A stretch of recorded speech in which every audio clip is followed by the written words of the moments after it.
할렐루야. 네, 지난주에 이어서 계속해서 사도행전을 가지고 하나님의 말씀을 증거하도록 하겠습니다.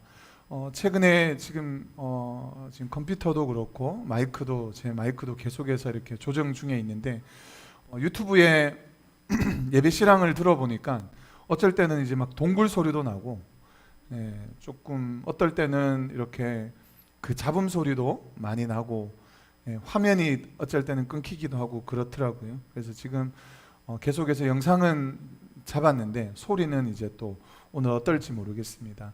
혹은 온라인으로 예배 드리시는 성도님에게 굉장히 죄송하고, 하지만 빨리 이 부분을 해결해서 또 예배 드리는데 문제가 없도록 그렇게 하도록 하겠습니다. 뿐만 아니라 제가 이야기를 드리는 이유는 여러분 이제 계속해서 사도행전의 말씀을 가지고 듣게 되어질 것인데, 듣다가 조금 오늘 말씀에 이해가 안 됐던 부분들은 다시 한번 또 들으시고, 혹여나 또 예배를 못 들으시거나 참석을 못 하신 분들도 다시 들으시면 이어서 예배를 진행해 나가는데, 설교를 들어가는데 문제가 없을 줄로 생각이 됩니다. 혹여나 이렇게 듣다가 어느 순간 앞의 내용들을 알지 못하고 듣다 보면 어려운 부분들이 많이 있습니다. 뿐만 아니라 앞에 부분들을 또 설명해서 하려고 하면 이미 듣고 기존의 성도들이 계속해서 듣고 나가시는 분들이 좀 어려움이 있기 때문에 꼭 참고하셔서 혹여나 모르시는 부분들이나 보면 좀 찾아서 들으시면 좋겠습니다. 오늘은 1장 6절부터 8절까지 지난주에 이어서 말씀을 나눌 텐데요. 지난주에 내용들을 잠깐 이야기하면 누가복음의 제2권이라고 제가 지난주에 말씀을 드렸습니다. 누가복음의 2권. 그러니까 이제 이 사도행전의 시작이 이것이 시작이 아니고 누가복음에서부터 시작되어진 말씀을 사도행전에서 끝낸다. 그래서 2권으로 생각하시면 된다라고 말씀을 드렸습니다. 뿐만 아니라 예루살렘을 떠나지 말고 성령을 받고 그들의 사역지로 나가야 된다. 우리가 하나님의 말씀을 듣고 우리가 어떤 일을 행하기 전에 하나님의 약속을 받고 그 성령을 받고 난 다음에 그 일들을 감당하라, 그런 이야기를 나누었습니다. 그런데 이제 오늘 그 다음 절 말씀인데 6절 말씀에 이렇게 말씀하고 기록합니다. 그들이 모였을 때에 예수께 여쭈어 이르되 주께서 이스라엘 나라를 회복하심이 이때니까, 이렇게 제자 한 사람이 묻습니다. 성령을 받을 것이라고 했는데 그것을 제자 중에 한 사람이 예수님께 묻는데요, 어떻게 보면 동문서답하는 격일지 모르겠습니다. 예수님께서 말씀하신 것은 너희들이 이제 떠나지 말고 예루살렘에 모여 있다가 내가 너희들에게 약속한 성령을 받고 난 다음에 떠나라고 이렇게 얘기했는데, 제자 중에 한 사람은 이렇게 얘기합니다. 그러면 그 약속한 날, 주님께서 약속한 날, 그날이 바로 오늘 이스라엘을 회복하시는 그때니까, 이렇게 묻는 거예요. 갑자기 좀 생뚱맞게 대답하는 것이죠. 이 착각이 여기에서 일어나는데, 이것을 돕기 위해서 하나 이야기를 하겠습니다. 어느 시골에 나이가 찬 노처녀가 한 명 있었습니다. 그런데 시장을 보기 위해서 길을 나서서 가는 길목에 인적이 드문 길을 가고 있었습니다. 그런데 저쪽에 보니까 그때 당시에 인신매매범이 유행을 했던 시기였고, 그러다 보니까 어떤 덩치 큰 사람이 자기를 조금 따라오는 것 같은 느낌이 드는 거예요. 그래서 갑자기 두려운 마음과 막 무서운 마음이 들기 시작했는데, 어떻게 하면 좋을까 이러고 있는데, 저쪽 뒤에서 그 남자가 소리를 치는데 소리가 이렇게 들리는 거예요. 처녀, 같이 가 처녀, 이런 소리가 들리는 거예요. 같이 가 처녀, 이 소리가 들리는 거예요. 그래서 이 처녀는 더 무서워가지고 가다가 그 소리를 듣고 그만 그 자리에 주저앉고 말았습니다. 기절을 한 거죠. 그래서 이제 기절하고 눈을 떠보니까 그 청년이 자기 눈앞에 이렇게 뜩 서 있는 거예요. 그러더니만 그 청년이 잠깐 보더니만 그 처녀가 눈을 뜬 거를 보고 확인하고 다시 자기의 갈 길로 갑니다. 그리고 그 전에 했던 소리를 외쳐요. 뭐라고 외치냐면 갈치가 천원.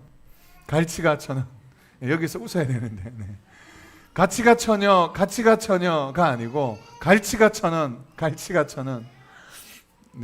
제가 이 이야기를 왜 하냐면, 여러분, 우리가 이런 생각이 들 때가 있지 않습니까? 우리가 어떤 일들을 좀 몰똘히 이렇게 생각을 하다 보면 다른 사람이 다른 말을 하는데도 이렇게 듣는 경향이 있어요. 자기가 생각하는 대로 듣는 경향이 있어요. 그리고 많은 말들을 했는데 자기가 듣고 싶은 이야기를 들을 때가 종종 있습니다.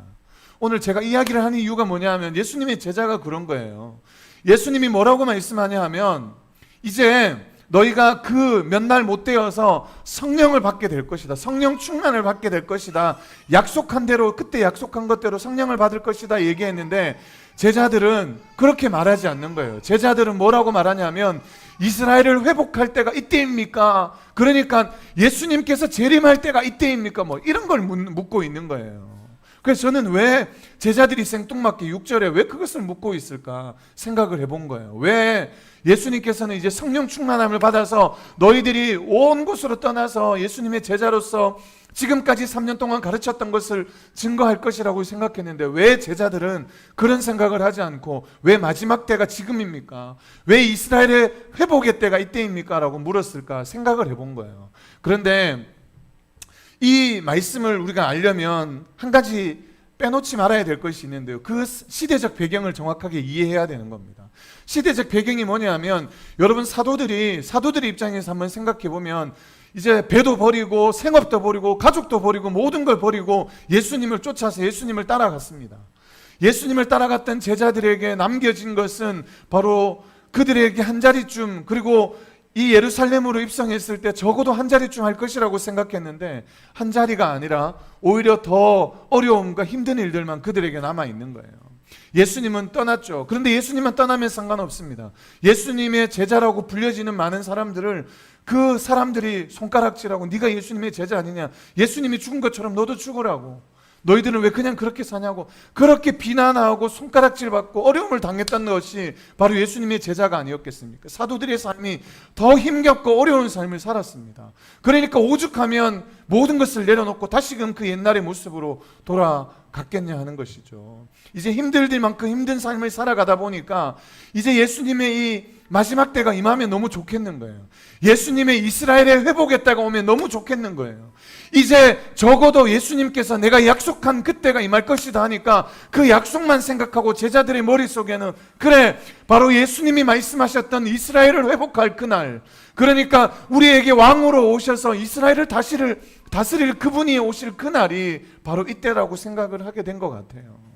뿐만 아니라 이스라엘의 회복을 정말 로마의 압제 속에서 정치적이고 경제적이고 사회적으로 자유를 빼앗긴 채 속국으로 살아갔던 그들의 인생에, 그들의 삶에 진정한 회복이, 나라의 회복이 될 그때가 바로 이때가 되겠구나 생각한 것이 제자들이었던 것이죠. 이제 더 이상 힘겹게 살기 싫다는 거예요. 지금 더 이상 이제 손가락질 받고 살기 싫다는 거예요. 크리스찬은 이유 때문에, 그리스도인이라는 이유 때문에 고난당하고 어려움 당하는 것 이제 싫다는 거예요. 이제 그 생활에서 조금 벗어나서 예수 그리스도의 그 놀라운 능력이 임하면 이제는 하나님의 나라가 임해서 거의 우리에게 아픔이 없고 눈물이 없고 슬픔이 없는 그런 인생을, 그런 삶을 살고 싶은 것이 바로 제자들의 삶이고 제자들의 생각이었을지 모르겠다는 것입니다. 예수 그리스도께서 다스리시고 예수 그리스도께서 통치하시는 그런 날이, 그런 시대가 이 제자들에게 오기를 바랬던 것 같아요. 모든 것을 버리고 예수님을 따랐던 그 제자에게 더 이상 주어지는 것은 아무것도 없었습니다. 오히려 고난밖에 없었고 힘든 일들밖에 없었던 것이죠. 여러분 한번 생각해 보십시오. 예수님의 제자들이 예수님이 있을 때는 그래도 그나마 괜찮았습니다. 예수님이 계실 때는 여러분 먹을 것이 없으면 예수님께서 기적을 행하셨잖아요. 오병이의 기적을 행하셨잖아요. 물고기 2마리와 보리떡 5개로 그 수천 명을 먹이셨잖아요. 예수님께서 제자들을 굶기지 않으셨거든요. 늘 먹이시고 늘 입히셨단 말이죠. 그러니까 어려움을 당하지 않는 삶이 그들 가운데 사실은 있었습니다. 그리고 어디 가서 힘든 일들을 겪고 오면 예수님에게 와서 예수님한테 하소연이라도 할 수 있었지 않겠습니까? 예수님 제가 저쪽에서 갔는데 뭐 어려움을 당하고 왔습니다. 예수님 어떻게 하면 좋겠습니까? 예수님 제가 아무리 기도해도 이 사람에게 귀신이 떠나가지 않습니다. 병이 낫지 않습니다. 예수님 어떡할까요? 예수님 좀 도와주십시오.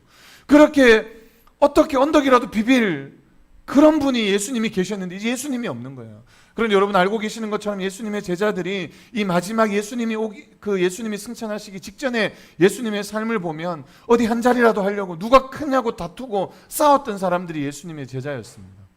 누가 크냐, 내가 크다, 네가 크다 그렇게 싸웠던 사람들이 바로 예수님의 제자였던 것이죠.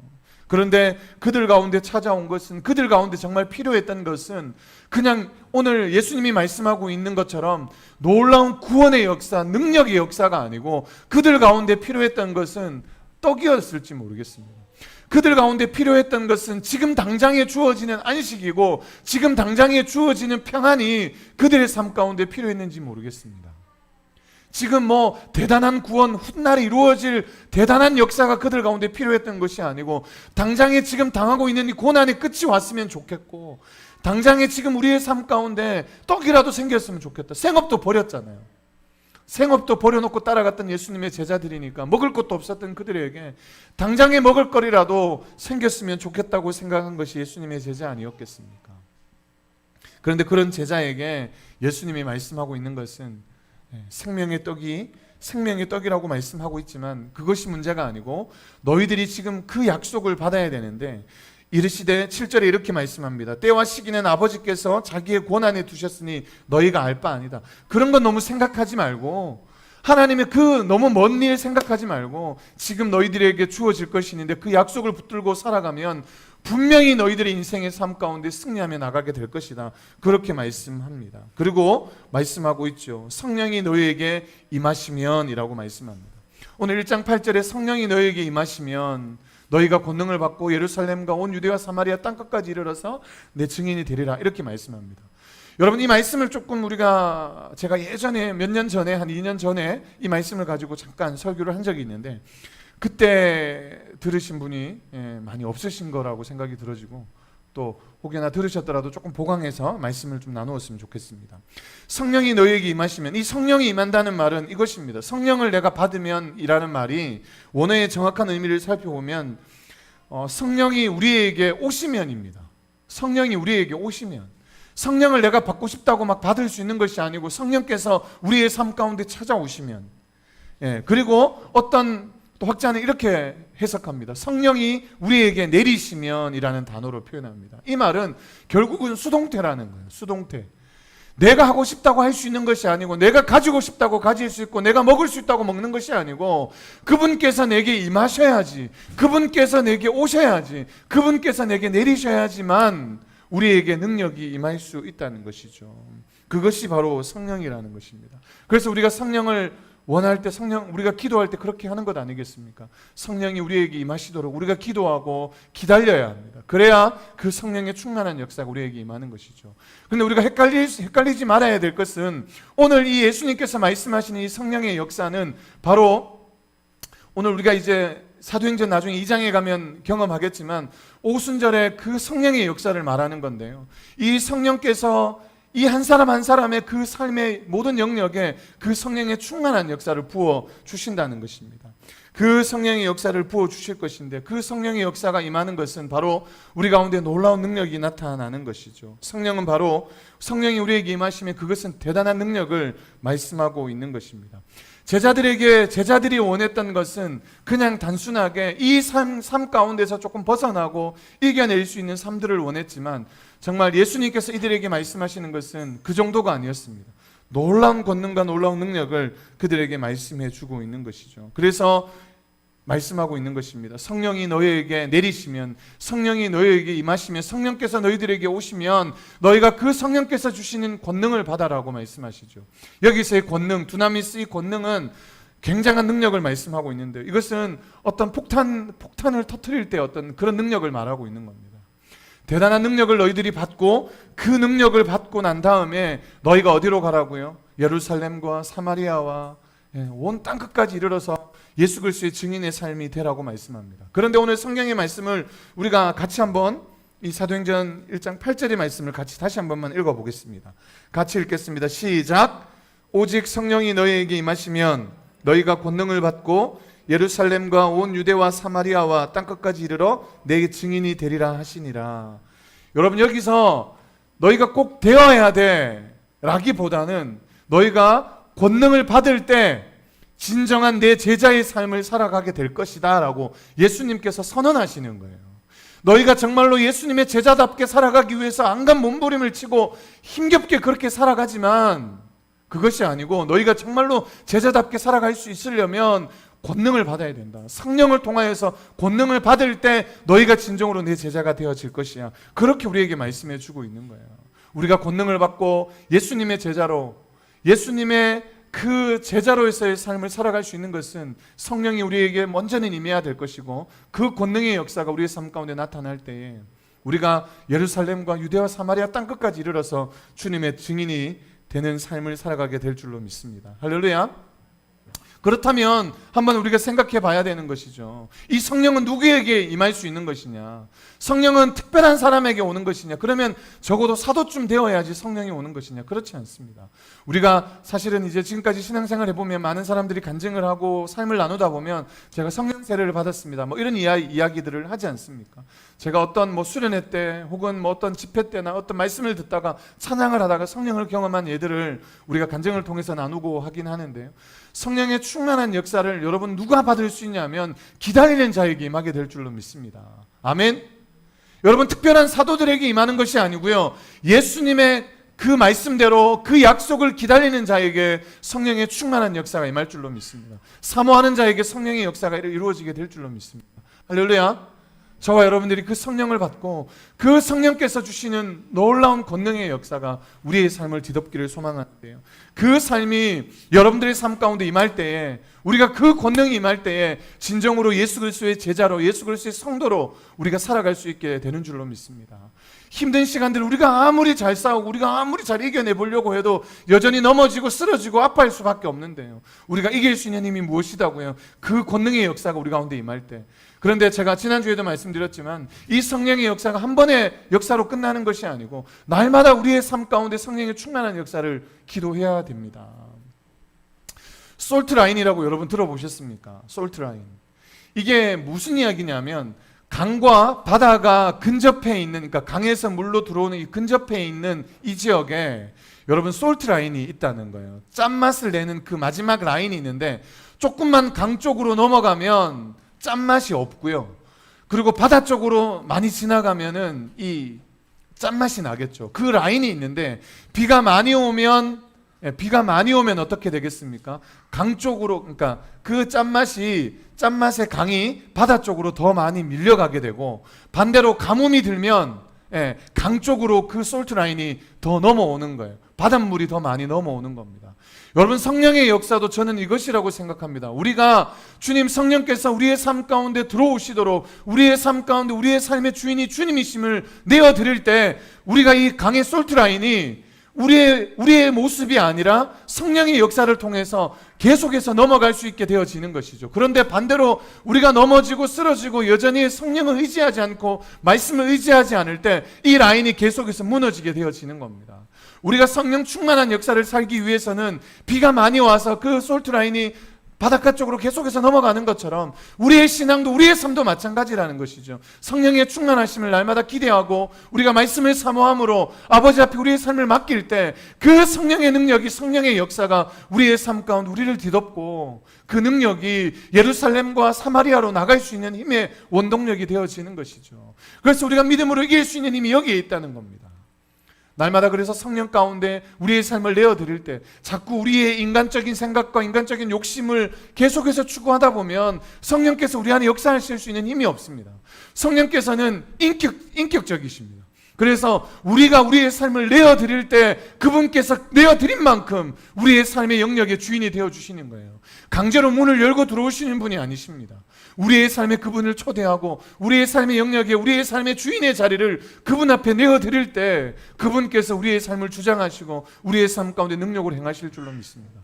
오늘부터라도 여러분들의 인생, 여러분들의 삶에 그 솔트라인이 얼만큼 왔는지, 내 주장이, 내 생각이, 인간적인 생각이 주장해서 그것이 이만큼 넘어와 있는지, 아니면 성령께서 그 라인을 넘어서 있는지 우리가 한번 점검해 봐야 되는 것이죠.